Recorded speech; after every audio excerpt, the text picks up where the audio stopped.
again for joining us for the second episode in our series, The Public Health Problem of Racism.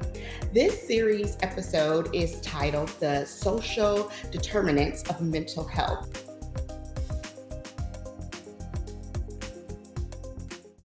For so often, health outcomes are seen as a result of the health behaviors of an individual. Now we have research and data that has shown that there are additional factors at play. These are the social determinants of health. The definition of social determinants of health from Healthy People 2020 is the conditions in the environments in which people are born, live, learn, work, play, worship, and age that affect a wide range of health, functioning, and quality of life outcomes and risk. How do these factors impact mental health?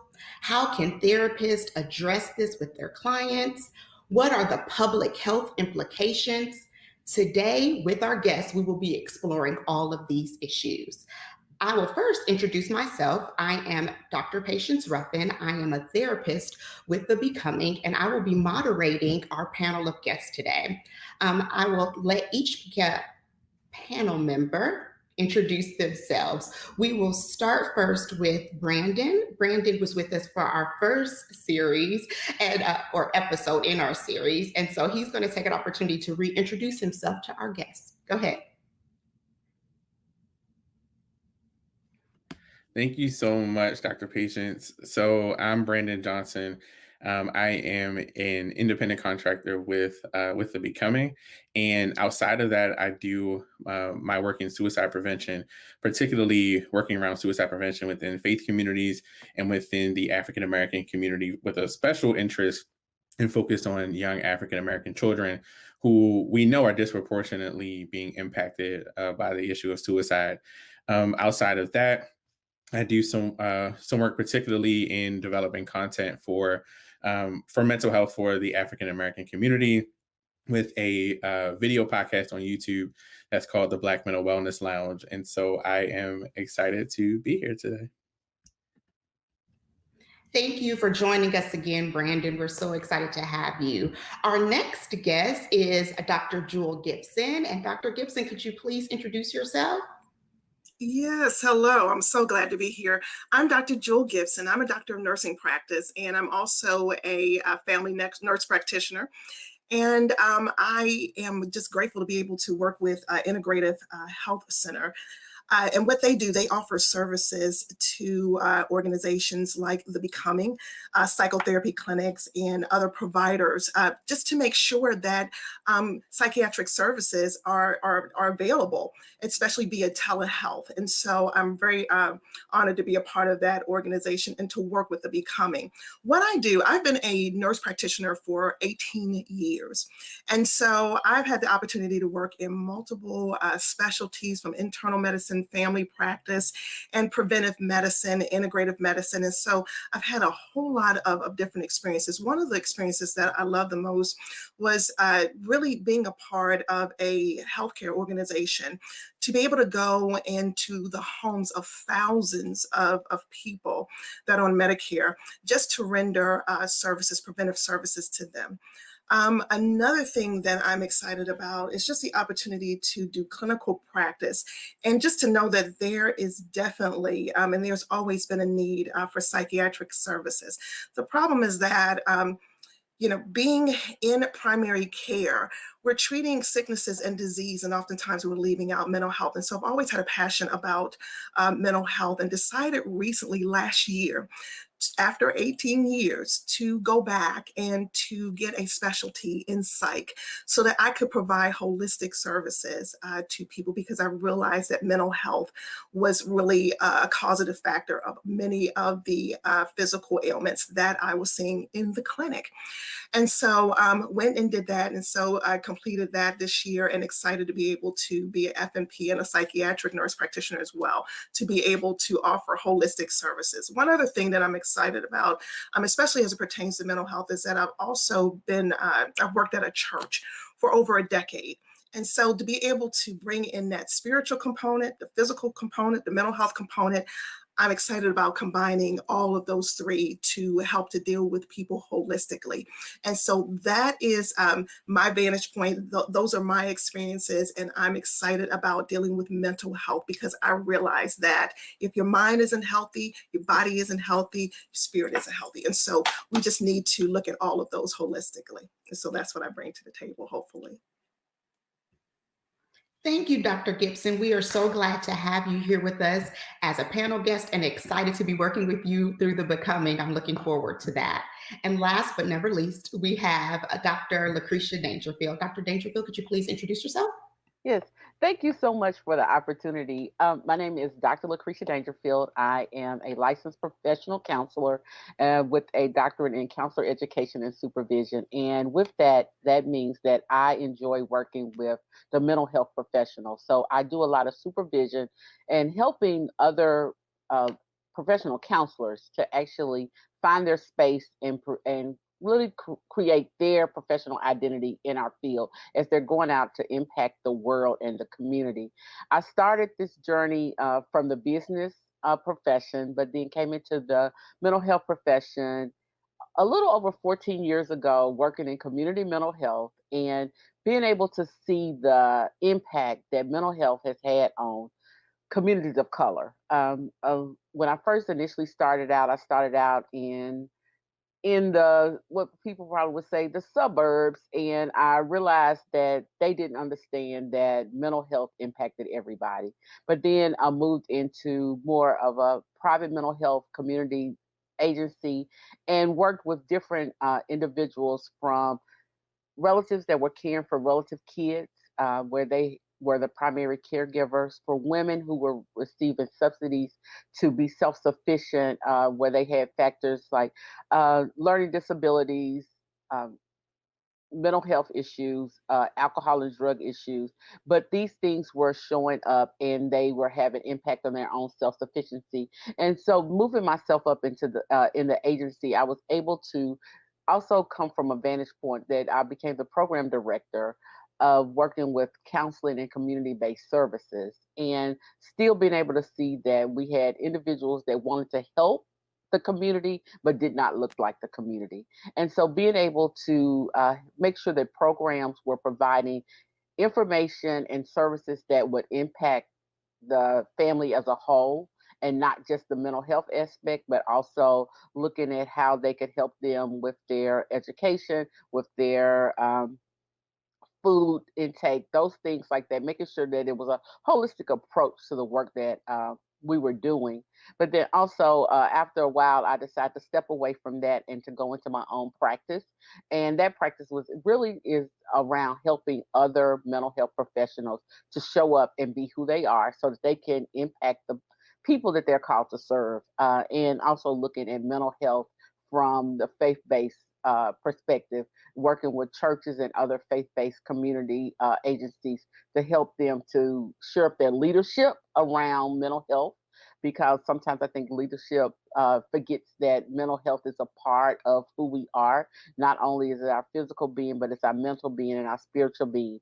So being able to do that. So, and the last piece that I can't not talk about is Dr. Patience and I have a YouTube channel called Brown Girl Banter, where we talk about issues that impact women of color on a day-to-day basis, around leadership, around life, around family, those things that impact us as women of color. Thank you, Dr. Dangerfield. I am so excited about this panel discussion. Woo, we got some people on here who could really help us dissect this particular topic. So let's jump right in. So I want to go over the definition one more time about social determinants of mental health.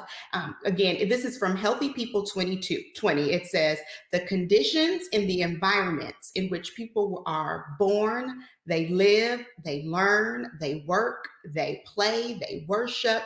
All of these have a wide range health effect. A wide range effect on their health, individuals' functioning, and their quality of life, and even their risk, any risk factors. So as you think about that definition, panel members, how do these specific or certain social determinants of health have the potential of impacting someone's mental health in general?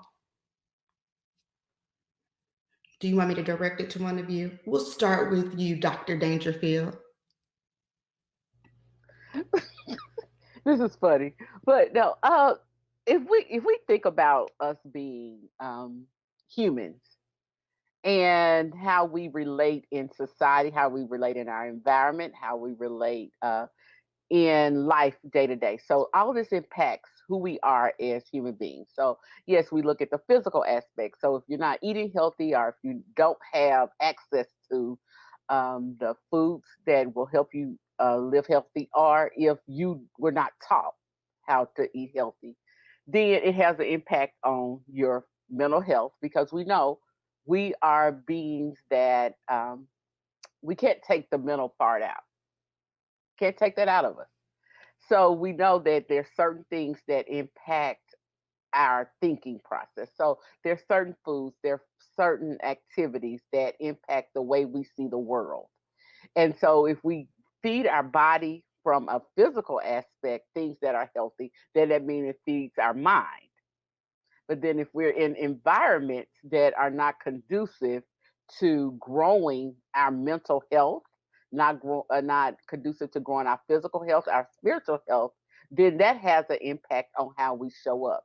And even in our work environment, if our work environment is toxic, then it's going to impact who we are as a human being, because we can't take who we are out of our show up. Very good word. Brandon, do you have anything to add to that? Yeah, so I think Dr. Dangerfield laid it out nicely. Um, all of these things are interwoven, right? Like there's so many aspects to us, in life as an individual. There are so many things that intersect, and so I like to think too, like we have so many different identities, right? Like, so we have, when you think about when you introduce yourself, right? It's like, where'd you go? Where'd you go to school? Where'd you grow up? A big talking point, like, are you a parent? If you're a parent, that's another form of conversation. All of those things are important, and they go to make up us. And so where there's disruption and dysfunction in any of those areas can impact our mental well-being, and in terms of, especially like learning. Like I have two kids, and so watching, it's a very tough decision of like where they should go to school, what do they need, and getting those things together, because we know like there's so much data around like what happens to a child, from ages like 0 to 5. Like that's like a critical area. It's like that's the thing. But if that's disruptive in going into school, there are challenges there with where there's access to school. How far away is school? Is school adequately funded? Is school safe? Is school a proper learning environment? Does it meet the needs, the learning objectives, and the ways of learning, of a child?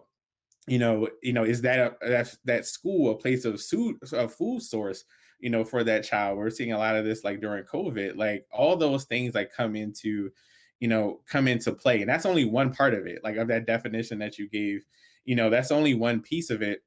But if the administration doesn't know how to take care of the child, and there's like disproportionate rates of suspensions and expulsions, that impacts mental wellness. If the teachers aren't trained to kind of look at the child holistically in different ways of learning, and they fall back, then that impacts their mental health, because they don't feel good enough. They don't feel like they're able to contribute to the class. Like all of those things. And that's just a very small example of this larger thing, but that's some of the ways that it can impact us. We're so multi-layered, as Dr. Dangerfield said. And so disruptions and things in those processes of us, kind of going through our daily lives can lead to some challenges with our mental health. I don't want to leave you out, Dr. Gibson. Do you have anything to add to that? You know what? I really don't. My colleagues have said a lot. And the only thing that I would add is that, just keeping it, really basic to me, just to help me in my understanding, to help patients as well, is a lot of people think of mental health, how things affect your mental health. They think immediately of mental illness.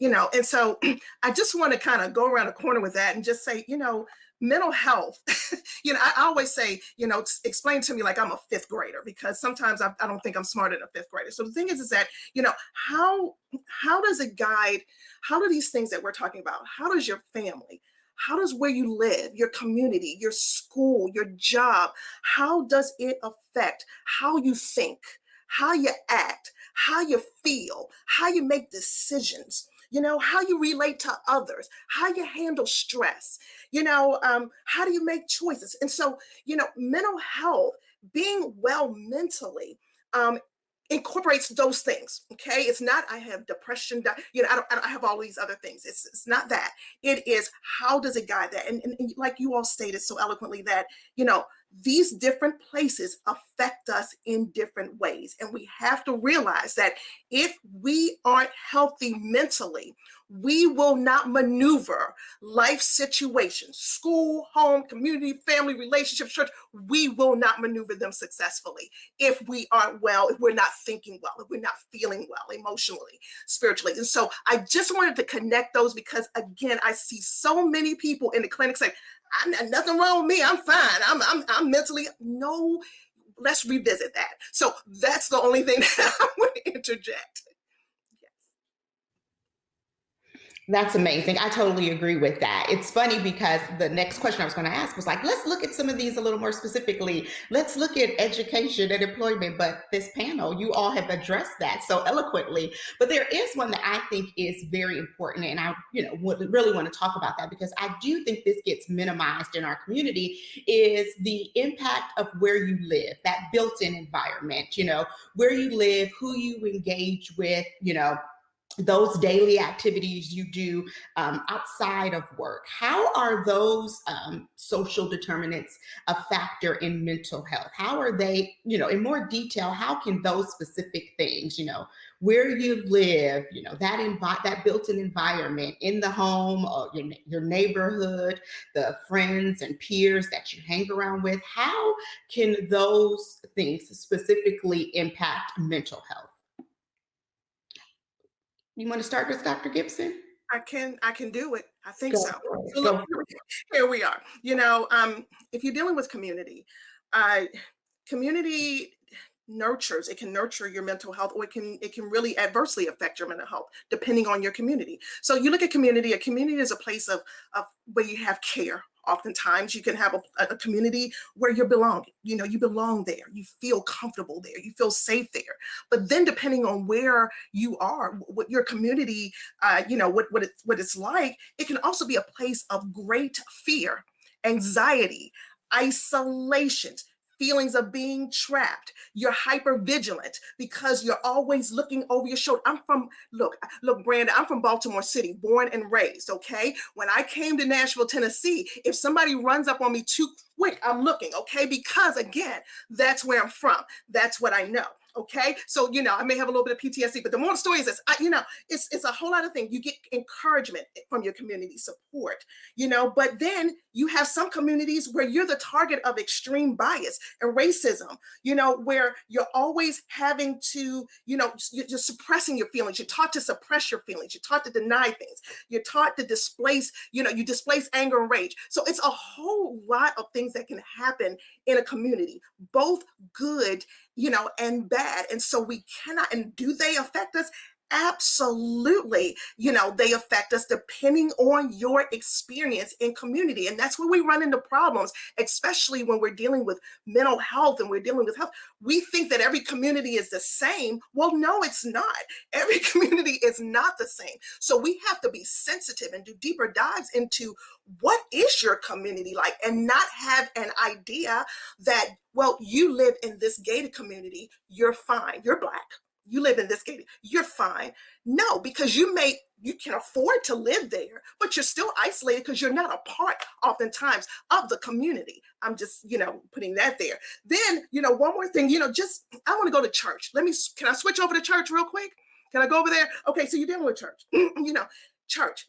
because I'm very passionate about that, because I've seen beautiful things and I've seen some things that we need to work on. So yeah, feelings of comfort in church. You go there for edification, go for healing, go for prayer, nurturing, empowerment, you're operating your talents, you got all that stuff, but then you go to church and there are times where you have to feel like you can't be transparent because you're going to be judged. Okay, so you feel anxious. If I tell them that I have this addiction, if I tell them I have this struggle, then I'm going to be condemned. You tell me not to be anxious about anything, but I'm anxious. And so what I do, I compartmentalize, can't tell you everything about me, even though I'm in leadership, I'm in a choir, I'm doing all that, can't tell you everything, because if I told you everything, you're going to think I'm less spiritual. If I tell you I'm depressed, you're going to think that, I'm just not grateful. I just need to walk in faith. So there are a whole lot of things that are in community, that we need to deal with in order to engage mental health holistically.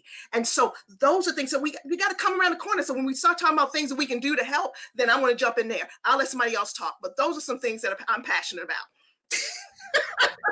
That was amazing, Dr. Gibson. Thank you so much. Brandon, Dr. Dangerfield, do you have anything to add to that? That was amazing.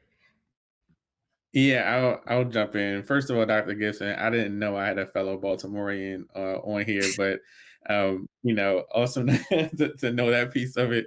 But you're 100% right. And I've grown up in Baltimore, lived there my entire life, and built environment plays a lot into some of the things that we see, in our city, and some of the health problems that we see there as well. There's a lot about transportation and food scarcity, like issues around how our public transportation works for people to get access to things that would help their mental health. And so we talk about Baltimore is full of food deserts, absolutely, across the city. When people want to get have things that are more healthy and can help out with some of the chronic conditions, which we know is a huge factor for mental health. If you have a chronic condition, that can weigh on your mental health, your overall life satisfaction, depression, anxiety, the whole thing. And so we don't have a lot of fresh food options, and those that do, the prices are so high and are jacked up so high that there's an issue there. And you look at these things, and there's been practices, as we talk about the racism piece, there have been practices in Baltimore. The history of redlining in Baltimore is very well documented, and so because of that, the city, when we talk about built environment, is literally built in such a way that there are less resources in certain places. Now there are like nonprofits in places building up, trying to build up resources in those communities. But many of the community in Baltimore's history were literally designed to not have certain resources in certain places. They were prioritized in places where white individuals were and African Americans were kept out of. And so because of that, we watched this over time have these impacts financially. Like I said, with the food deserts, with access to healthy services, and even with that, some of the major universities and things have had histories of in their research of not being the best community partners and doing things that weren't great to the African American community. So even those that are there, there's a mistrust thing there as well. So they're not like just signing up to go to some of these places.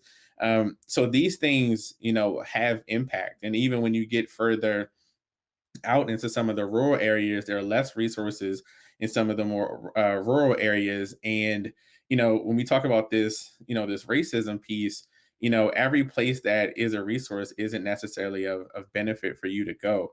That doesn't make you feel safe or feel like you can access it easily. There was a data point that was in the Washington Post around COVID that talked about the percent of individuals who feel worried going into stores with a mask because they feel like they're going to be felt as suspicious. And disproportionately, African Americans, identify that they would have moderate to severe, worry or anxiety going into stores with the mask.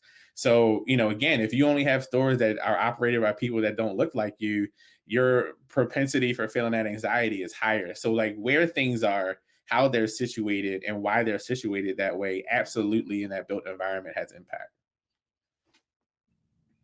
Thank you so much, Brandon. I want to stick with that a little bit. You and Dr. Gibson talked about, racism and discrimination. And we've been hearing a lot more about this if you look at Twitter, Facebook, Instagram, CNN, Fox News, MSNBC, it doesn't matter where you turn news, the Tennessean, it doesn't matter what newspaper you look at, what news channel you look at, you're hearing about the social determinant of health being racism and discrimination, which I feel like we've always known, but is being talked about way more frequently. So how can we help our, those that are listening to us connect how these two things, racism and discrimination, impact our mental health? I'm going to start with you, Dr. Dangerfield. You want to start there with kind of explaining that to those that are listening? If we think about it, any situation that makes you feel less than, oppressed, uh, stuck, devalued, we take it into our psyche. Even though we may say, "Oh, I'm doing well. It is what it is. I'm used to this." But it has impact on our psyche, on the way that we see the world. So being able to look at it for the impact, the increased stress that it has on our bodies, on our mental wellness, our mental health, and being able to say, "Oh, this impacted me. This had an impact on me," because we are open more to being able to see it more readily now. Because you could have those one-to-one situations where it was just you, where it's like, "Oh, were they discriminating against me, or was that a racist move?" When it's just you. But when you see it that it's impacting a community, our communities, you're like, "Okay, I'm not alone, but it's impacting us in greater numbers." So we have to deal with that, and it doesn't help. It hasn't helped us this year, most definitely, because we're isolating at home because of the pandemic, but also the fear of being outside.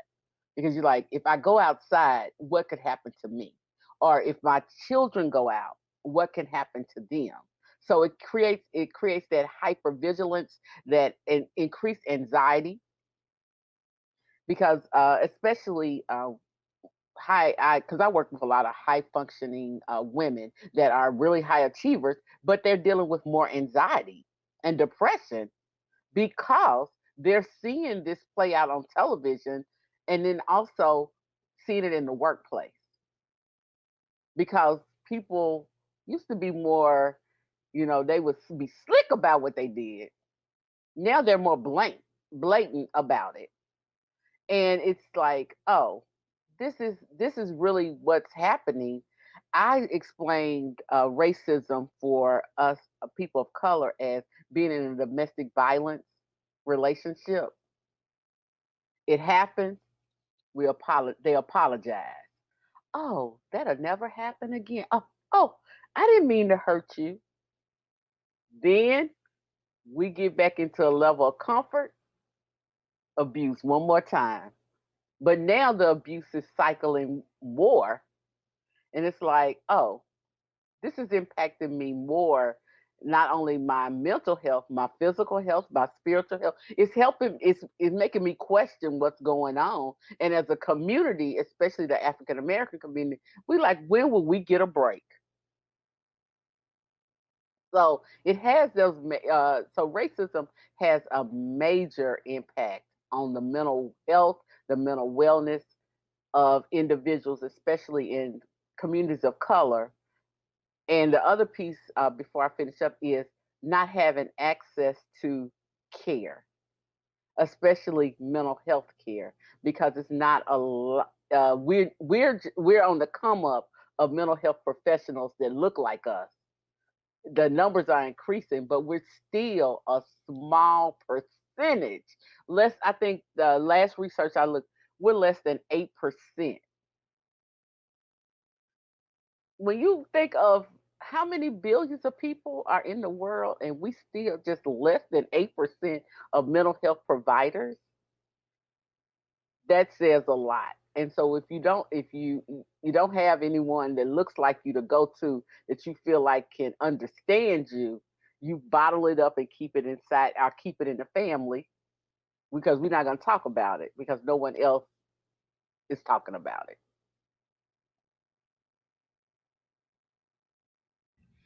That 8%, my goodness, I knew it was small, Dr. Dangerfield. I didn't know we was that small out here in the community. Goodness. Anyone else have a way that they can connect, how racism and discrimination has its impact on mental health for those that are listening? I would. I'd like to add in. Thank you for that, Dr. Dangerfield. I see it, in a clinic setting. Okay, and this is what it looks like on my side. This child, little brown child, okay, they have oppositional defiant. They're just defiant. They're just bad.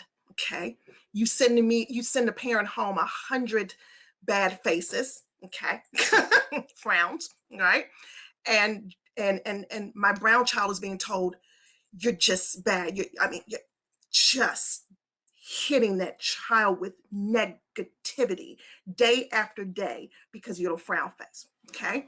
Wherein my other child, okay, my white child, they just had a bad day. They, there's some things, that are going on, and, they're just tired. They're just a little frustrated. Number two, brown child, okay, gets sent to the office, okay, gets, written up, always sent out, okay. Again, that's messing with the mental health of that child. We're not taking that in consideration. When you're told that you're bad, you see the frowns, they're not good. You're getting disciplined because of it. You're getting put out of classes. The compounded, all that stuff on top of each other, what that does to the mental health of children. Okay, I'm just dealing with that setting. So we look at that. Then we look at the fact that our brown kids are underdiagnosed with attention deficit issues. They're not being treated with Medicaid. I always hear they always want to put no, we're undertreated, and we know in the literature that ADHD unattended is, they call it the prison pipeline for kids. Okay, because again, they're impulsive. It's a neurodevelopmental, it just is, it's there, and so they have these symptoms. Okay, but instead of us treating them, which will also guide their academic trajectory, it will deal with how they do in relationships, everything. Okay, them being able to focus and pay attention. If we don't treat it, we got a prison pipeline. Okay, they're looked at as defiant. So that's the way, biases in clinicians, because you only have, with us, you only have like maybe less than, especially with we're less than 1%. Okay, so the thing is that that's what you have. Okay, you also have the misdiagnosis of our African American males. Okay, they come in, all right. They're undertreated in many cases. Okay, look, this book, the literature said these are the symptoms. Okay, why aren't they being treated appropriately? Okay, that's a problem. Or they have schizophrenia. They don't have schizophrenia. Yeah, misdiagnosis. They have the worst, but then they're not treated appropriately. I see this on the treatment, level, and so is that a problem? Absolutely. And so the thing is that what do we do about that? We have to have culturally sensitive clinicians, okay? Because I'm going to add one more thing. The questions, even the line of questioning, just the assumption that you're poor, that the assumption that you live in this condition, the assumption that you're hypersexual, the assumption that it's just so many assumptions that are thrown out there. Some have merit, most of them do not. Again, because of the color of your skin. And so it is very challenging on the clinical level. Bias, mental health, in diagnosing, in treatment, it is real and it's there. Okay. All of those things, that I just mentioned, we have to be aware of those things. And again, we have to train culturally sensitive providers. We've got to provide an avenue for African Americans who are interested in our fields. We've got to mentor them, we've got to develop them, we've got to train them. And for the people that are there, we have to have ways to treat culturally sensitive care, because biases are injuring, especially people of color, when it comes to mental health. Thank you, Dr. Gibson. That was amazing. So I want to kind of keep going with that, because we've talked a lot about the negative impacts of these things, but I feel like Dr. Gibson was getting on to this point of like, what can we do to resolve some of this? How can we find some solutions? What are some factors, or the factors we talked about? How can we use these to improve mental health and wellness? How can we use employment and place of worship and, social environments, and, how can we use this to help our community improve? So I would jump in really quickly. Like, I think a piece of it is, in our own community, I think, breaking some of the societal norms that we have about talking and sharing about some of this. Especially as a Black man, we're taught a lot of things about how to protect ourselves, and part of that is not sharing too much. That is a very key thing of that, and it's there to protect us. Like, it's well intentioned, from our upbringing to make sure that we're careful, because we know what society thinks of us. We know how society views us. We know the atrocities that have taken place for our people for over a long period of time, and even how some policies have stripped men out of the home and away from the family. So knowing how important it is, our parents and our upbringing is designed to keep us safe. But what we're finding out is that we do it too well, right? Like, we don't share enough about our experiences at all. And so what I talk about when I get around a bunch of Black men and we're talking about mental health, one of the things that's so consistent is that we all have the same experiences, but we're all taught not to talk about them. Like, we're all in the same place. We've all experienced workplace racism. We've all have taken have seen what society views on us. We've seen the videos of police brutality and public murders of African Americans at the hands of law enforcement.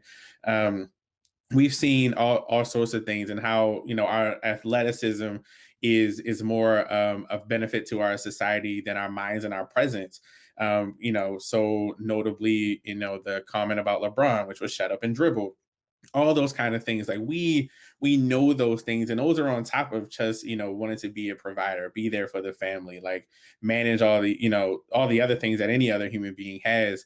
And so, like, we feel like we can't talk about it, but we're all going through the same thing. And so I think internally, like within community, is breaking those silos down. I often encourage other Black men, like, if you want to talk to somebody too, if you got a friend or another brother that you connect with, talk to them, because then two walls come down. You're able to get off what you're feeling, and then they realize, like, oh, it's okay to do that. It's okay to talk about that. And so, like, those things come down. And so with that, then we can begin as a collective to change these systems that aren't built for us, that are continuing to do harm and do damage. We can get more professionals in leadership. We can improve our mental health so we can get into these decision making tables, and we can start wiping some of this stuff off. Like, there's so many things and policies that are still in place. Notably, a suburb in Maryland still had a racist housing practice and policy on their books. They just changed it last year. That's 2019. 2019 that those things are still there. People were like, we weren't practicing under it. I can guarantee you there was some loopholes made with people doing it. And with that, if we're not there at the table looking at this, like, this is problematic, it's traumatic, it's ripping apart communities and setting generations back. Then once we do that as a collective, we can improve our mental health and wellness, and we can get into these spaces and start to dismantle some of these historically racist and discriminatory practices that we have across many sectors: healthcare, mental health care, education, housing, financial, etc. Love that, Brandon. Dr. Dangerfield, Dr. Gibson, would you like to add on some ways we can use these factors to find solutions or to help? Well, look, I'm gonna throw Dr. Dangerfield out here, and the reason why is because I think she's doing some work in this area. And you correct me if I'm wrong, Dr. Dangerfield, but just the fact that training leaders, okay, and so I want to go to the church. The thing is that the pastor went to seminary. That does not mean that he's a therapist. Okay, it just is what it is. Okay, all the elders, great, love you, God bless you, but you did not go to school to be a therapist. Okay, you're not a psychiatrist. You're not. And so the thing is that just training leadership in churches, because that's where Black people congregate. It is. I mean, 78% of us, attached to the fact that we are faith. We have faith. We're Christians. And so the thing is that how do we get there? How do we start talking to them and say, you know what? We got to provide, we've got all these other committees, all these other things going on in church. We got the food pantry, we got everything. We need mental health. We need people who are skilled in mental health, or we need a place to refer. We need to be able to identify children that act kind of out of sorts in children's church. We got to be able to send parents who are having marital, all of these issues that are causing us. And look, when you get in your prayer request, most people say that I am depressed, I am anxious, and that's in your prayer. We can pray. Absolutely, we can pray. But we need to pray, we need therapy, and sometimes we need medication. All of them work together for the good, okay? So what I'm saying is that we've got to use all modalities, okay? And not make people feel you don't have enough faith. That's why you feel that way, okay? We got to come up off of that. And that's, the work maybe Dr. Dangerfield is doing to help people to see that there's a different way, okay? And so again, I would add, that to it. Another thing, seminaries, back to church, seminaries. Because I've been thinking about this thing. I'm like, we need to go to the seminaries. We need to teach the preachers before they come out what mental health looks like, how that plays into the church. You're dealing with the spirit. You need to deal with mental health. And so just so that they can have it on their radar when they go into leadership, go into these churches, that this is an important part of the holistic person. We need to, put things in place to deal with this. Okay. And so that's something. And so I would just say, my whole thing for teachers, education, continue to teach, continue to expose bias, let people know I'm not biased. Yes, you are. We all have biases. And just to deal with that and to continue to teach, I always say teach out, just keep teaching, keep teaching, keep teaching. And that's what we need to do. So going on, in the school systems, going some part of continuing education, dealing with what ADHD. I'm going to go back to university campuses, teaching professors. I did a talk at a university, and the thing is, professors were telling me about students who were not coming to class. Okay. But the question was, why weren't they coming to class? If they are freshmen, we know the majority of freshmen, when they leave school and they have to go back home, oftentimes it's due to mental health. They are not acclimating to that environment. They're just not. They're not transitioning well. So what do we need to do? We need to teach professors. They're not coming to class because they're lazy, because they're shiftless, because they don't respect education. What do we need to do to say, could it possibly be a mental health issue? So it's teaching, continuing to teach and train in every level to help people to see, be aware, and have people in place to help to deal with these things. Thank you, Dr. Gibson. I mean, Dr. Dangerfield, I feel like you don't have a choice. You kind of got to add your piece to this. As Dr. Gibson so kindly volleyed the ball back over to my court. I am a firm believer that if it's taught from the pulpit, the congregation will follow suit. I always share this joke that I have. I said, if the pastor tells us that the sky is purple, somebody's gonna go outside and look. It could be blue as, but don't you see that purple streak right there because the pastor said it? So teaching from the pulpit will bring people a greater understanding. But I think we are growing in that area, in the positivity of seeing more clinicians of color that are talking about therapy plus God, therapy plus prayer. More individuals are coming out on the forefront of teaching about it and teaching from a holistic standpoint. Because, as Dr. Gibson said, it is so important to understand that we're not just physical beings, we're not just spiritual beings, but we are mental beings also. So all of that goes into play because your mind, a lot of times, and your soul, they go together because it's the essence of who you are. So we have to take all of that into consideration, and the education around the difference between mental illness, mental health, and mental wellness. Because I think someone said it earlier that we use those words interchangeably, but the definitions are different. Because health means the absence of disease. Illness means that there's some disease present. So if we think mental illness is something that is diagnosable, there's a book that we use in our field, the DSM-5, that has symptomologies, behaviors. It has all of that listed. You check it off, it can give you a mental illness diagnosis.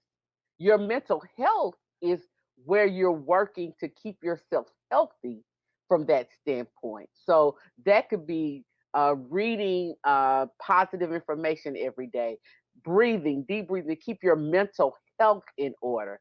Mental wellness is that piece where you're like, I want to live in prosperity in my mental aspect, my mental mind. So if we look at the continuum, and we all fall somewhere on that continuum, and look at it from that perspective, it gives more of a positive spin to things that you're like, I'm taking care of my mental health. I want to be mentally well. When you're looking at it, instead of saying, oh, when somebody says, have you thought about going to see a therapist? And the first thing people say, ain't nothing wrong with me. No, I'm not saying that you have a mental illness. I'm saying that if you're being preventative, and then also being in a place of empowerment, it will help you from becoming someone that is diagnosed with a mental illness. Thank you so much, Dr. Dangerfield. Okay, we are running short on time, but I have just this one question because it's just in my brain and I have to get it out there. So, really quickly, 1, 3, it doesn't matter.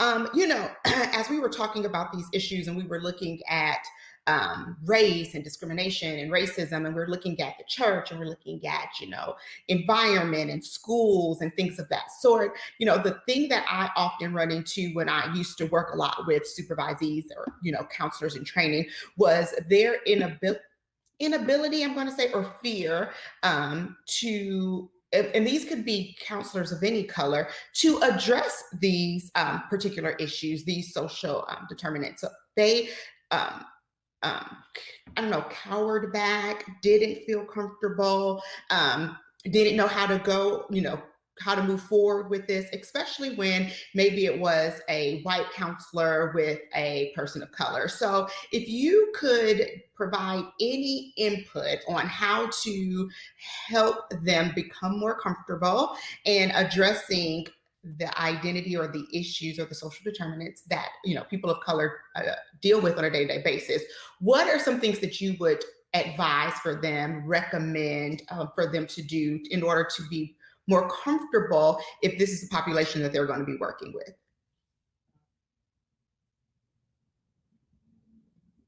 Well, that's my lane. I like working with other mental health counselors and professionals on how to be authentic in their show up. And that means that when you're working with someone, because everyone that comes in is going to be different, even though they may look like you or might not look like you, but we all come in with our differences. So you have to be willing to address them by asking questions. The first piece, it should be in your intake information. That should be a place where it starts. And then being able to ask questions and asking the client to be willing to share, to say, hey, tell me a little bit about how it was when you were growing up. Because, and using it from a space of, we all come from different environments. We all were, our upbringing was different. And what where I grew up may be different from where you grew up, or just being in a different household. But being able to say, I don't know, but I want to know, because our clients know if we're being authentic or not. Are we trying to BS our way through with this, act like we know? They know, but they want us to be more authentic and genuine. And so when you ask a person to share their story, they're willing to share their story with you, because you have created a safe space, hopefully, for them to be able to unpack, and you being able to build that rapport to say, hey, may I ask you this question? Can you share a little bit more with me? And then most definitely read, watch movies, get educated around people that are different from you. Thank you, Dr. Dangerfield. I feel like Brandon has something to say about this. I do.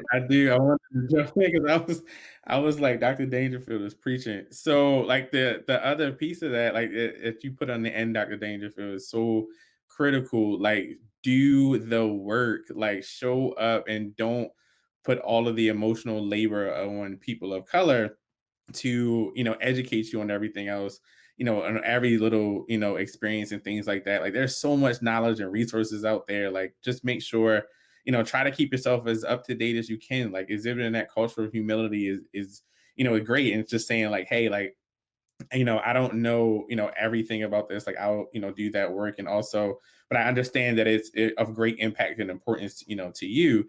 I think is critical. But doing that work, like we all get asked to do stuff and explain things. And so a part of that can be weathering in itself. Like it can be taxing as well. And so like do the work if you're interested. Like find those things out and look at how some of the things that we're talking about still impact us.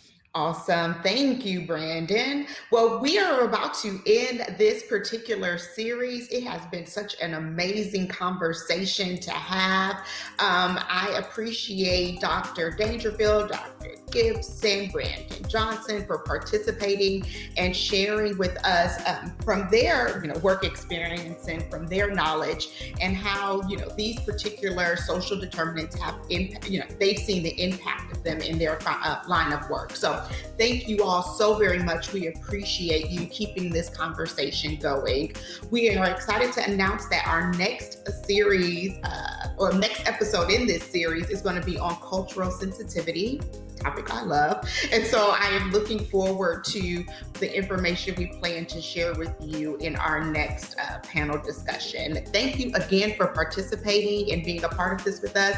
And we look forward to your comments or anything that you want to share after having the opportunity to view this. Have a wonderful day. Thank you.